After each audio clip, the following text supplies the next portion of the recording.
Base metals इस समय 1 से 3 महीने के निचले स्तर पर है। जरा जानें क्या चल रहा है मेटल्स में, कौन कौन से मेटल्स में कितनी गिरावट आई है और कौन से फैक्टर्स हैं जिसकी वजह से मेटल स्पेस पर दबाव बढ़ा हुआ है। नेहा हमारे साथ है बताने के लिए। नेहा बताइए क्या चल रहा है स्पेस में। देखिए, मेटल स्पेस एक ऐसा एरिया निकल कर आया है जिसमें कुछ समय से, खासतौर से पिछले 2 हफ्तों से बैक टू बैक कई ऐसे इंडस्ट्रियल मेटल्स हैं जिसमें हमने गिरावट देखी। एलएमई इंडेक्स की अगर बात करें, ये एक बहुत ब्रॉड सेंस देता है कि इंडस्ट्रियल मेटल्स कैसा प्रदर्शन दिखा रहे हैं। इसमें अलग अलग वेटेज के हिसाब से aluminium, copper, nickel, lead, zinc, tin का अलग अलग वेटेज के हिसाब से इसका हिस्सा है। एलएमई इंडेक्स 1 महीने में 11% गिर चुका है। अलग अलग मेटल्स की अगर बात करें, एल्यूमिनियम महीने भर में हमने 16% की गिरावट आते हुए देखी है।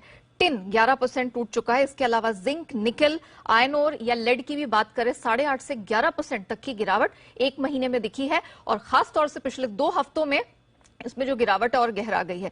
सबसे प्रमुख कारण तो चीन है, क्योंकि चीन दुनिया के सबसे बड़े कंज्यूमर्स में से आ जाता है मेटल का।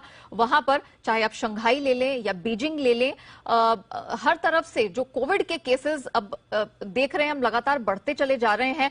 कोशिशें वहां पर ये जरूर हो रही है कि कैसे कंटेन किया जाए, लेकिन रिस्ट्रिक्शंस बहुत जबरदस्त लगे हुए हैं। अभी भी उत्पादन फुल स्विंग में शुरू नहीं हुआ है। ये एक चिंता का सबब है और यही कारण है कि सबसे बड़ा कारण है जिसके चलते हमने मेटल्स को खासतौर से पिछले कुछ हफ्तों में पिटते हुए देखा है। डॉलर इंडेक्स दूसरी बड़ी वजह है। वैसे तो डॉलर इंडेक्स लगातार कुछ हफ्तों से, महीनों से चढ़ ही रहा है, लेकिन अब हाल फिलहाल में जो हमने इसे 20 साल के ऊपरी स्तर के पास आता हुआ देखा है, खासतौर से अमेरिका की तरफ से, फेड की तरफ से जो बयान निकल कर आया कि एक तेज गति से, तीव्र गति से यहां पर रेट हाइक देखने को मिलेगा, तब हमने बहुत तेजी से डॉलर इंडेक्स को चढ़ते देखा। ये एक दूसरा बड़ा कारण है जो निकल कर आया है। बढ़ती महंगाई दर, जो बढ़ती महंगाई की चिंता है पूरे ग्लोबल मार्केट में, उसकी वजह से भी सेंटिमेंट बिगड़ा है, डिमांड कंसर्न्स बनते दिख रहे हैं। कुछ और जो बिल्कुल स्पेसिफिक फैक्टर्स हैं, मेटल स्पेसिफिक फैक्टर्स हैं, उसमें ये निकल के आया है जो कि लेटेस्ट है।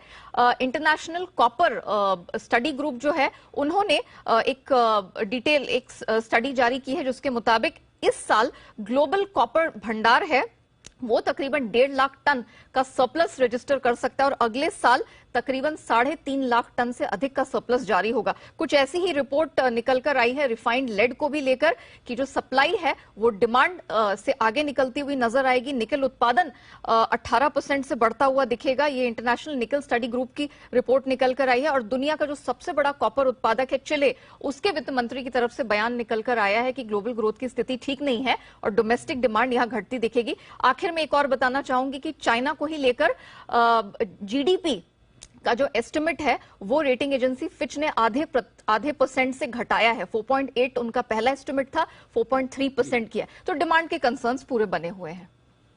ओके, तो ये है आपके लिए सारे के सारे मेटल्स पर क्यों दबाव आ रहा है। और आज भी हम देख रहे हैं कि बाजार के मूड माहौल के साथ ये भी बिगड़ते हुए दिख रहे हैं। तो मेटल्स की बुरी हाल इस समय बनी हुई है।